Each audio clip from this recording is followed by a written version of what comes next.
We are learning the 8-year-old who died while in U.S. Border Patrol custody had the flu. Little Felipe Gomez Alonso died on Christmas Eve. He'd been detained with his father in New Mexico. He's the second child to die in U.S. Border Patrol custody this month. The White House says the deaths show exactly why the nation's immigration laws need an overhaul. Certainly, that's a absolutely tragic situation, something nobody ever wants to see happen. It's one of the reasons that the president wants to fix our broken immigration system.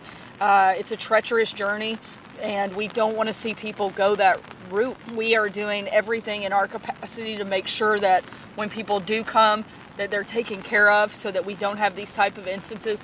In many cases, they show up extremely dehydrated, without food, and they're seeing a doctor for the very first time.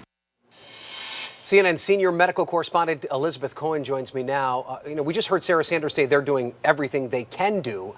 What are the experts you've talked to saying about how things are being done for the children that are coming across the border? Brian, the infectious disease experts I'm talking to say that that simply is not true, that there were some very simple and obvious medical steps that could have been taken here. So this boy was taken to the hospital with signs of the flu. The Border Protection people were very clear about that. He had possible signs of the flu, but from what we're told, he was not given a flu test. And so without that test, he didn't get treatment for the flu, and he was sent back to the detention center. So not only is that bad for this boy, obviously in this tragic situation, but he then went back to a detention center where he could infect other people. This boy had a 103-degree fever. I know at my child's school, you don't let a child back in school after they've had a 103-degree fever, but he was let back into a detention facility, which we don't know about this particular one, but many of them have been very crowded.